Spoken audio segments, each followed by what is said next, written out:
Après 3 mois que je possède des Gourami fasciata sauvages, je commence tout doucement à pouvoir les apprivoiser et qu'ils commencent à avoir moins peur de moi. C'est vrai qu'ils sont assez timides et assez farouches peureux, car c'était du sauvage. Néanmoins, ils sont dans un bac avec d'autres styles de Gourami qui, eux, sont d'élevage. Donc, qui me connaissent et qui, eux, ne sont pas farouches du tout. Avec des poissons sauvages, pour les habituer à vous, il faut prendre vraiment son temps et toujours y aller très lentement avec des mouvements euh, très lents. Évitez tout mouvement brusque qui les ferait s'enfuir.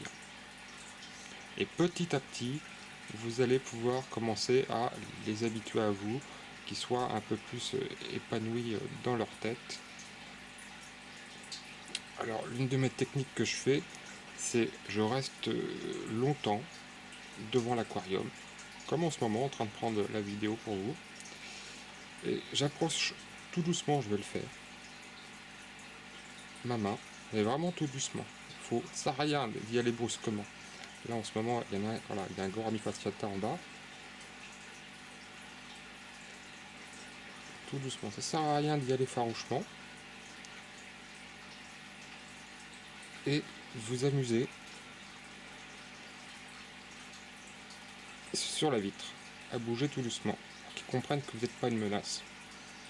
Et de fil en aiguille, comme c'est des poissons qui sont assez territoriaux, donc également curieux, ça va de pair, ils vont venir vous voir pour savoir ce qui se passe. Qu'est-ce que c'est que ces petites choses qui bougent sur la vitre? Et vous voyez, le Gourami fasciata, il est juste un peu derrière, il part un peu en arrière, mais c'est moins farouche. Là, maintenant, il y a sa femelle qui revient, juste devant.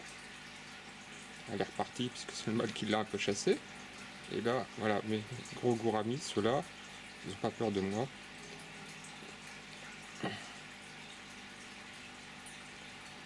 Là, le mâle qui revient. Voilà, le mâle qui revient. En tout cas, c'est déjà mieux qu'avant. Et il a fait un petit tour rapide devant mon doigt. Bon, est reparti. Mais ça a été beaucoup moins violent par rapport aux fois précédentes, où là, il s'enfuyait à une vitesse complètement folle. Là, cette fois-ci, il a quand même fait un petit tour, pour voir ce que c'était. Hop.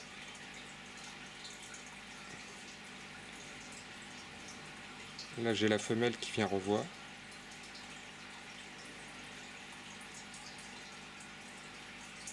Le mâle qui est encore au-dessus, fasciata. C'est dommage que j'arrive pas à tous les avoir. En tout cas, ils tournent tous là en ce moment devant ma main. Le mâle qui revient, voir un peu. Le gourami perlé, lui, il est habitué à moi. Le gourami bleu, pareil, lui, il me connaît bien. C'est une femelle que j'ai déjà depuis 4 ans. Elle est bien paisible. Lui, c'est un jeune. Ouais, c'est un jeune que j'ai eu d'une de mes portées. Un jeune gourami leri. Enfin, quand je dis jeune, il a quand même un bon 9 mois à tasser quand même. Hein. En tout cas, il est habitué. Tiens, hop, là, il y a le père qui arrive et juste au-dessus, encore un jeune de sa portée. Hop. Ah super, les Gourami fasciata s'approchent un peu plus de ma main. En tout cas, il s'enfuit plus. Encore un peu peureux, mais ça s'améliore de jour en jour. Ça s'améliore de... Voilà. Je sais pas si vous voyez le Gourami fasciata, il regarde mon doigt, la direction de mon doigt, il tourne autour, il fait fin comme s'il repartait, mais il jette quand même un petit coup d'œil furtif pour se demander qu'est-ce que c'est.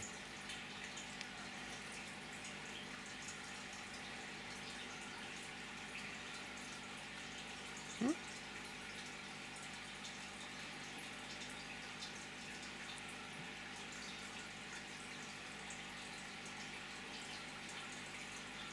Voilà. Et cet exercice avec les doigts, faut pas le faire plus de 5 à 10 minutes par jour. Ah, j'ai même ma femelle bêta qui vient me voir, voyez-vous. Pareil, elle est habituée à moi, elle se demande qu'est-ce qui se passe. Avec mon doigt, elle est juste devant mon doigt là. Ouais, il y a aussi les femelles bêta dans le bac. Donc cet exercice ne doit pas être fait plus de 5 à 10 minutes par jour et toujours mouvement très lent avec les doigts pour attiser leur curiosité naturelle et vous retirez la main quand vous avez fini tout aussi doucement, pas de mouvement brusque.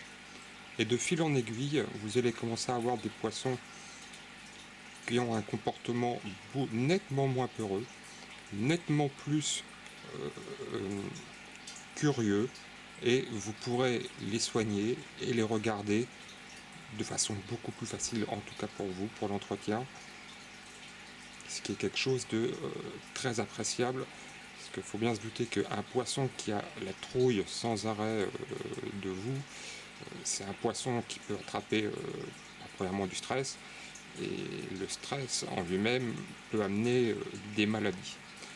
Donc il faut faire ce travail de fond avec vos poissons, leur enlever toute notion de stress, et encore plus sur les sauvages qui sont nettement moins évidents à apprivoiser. Mais avec le temps, on y arrive toujours. Voilà.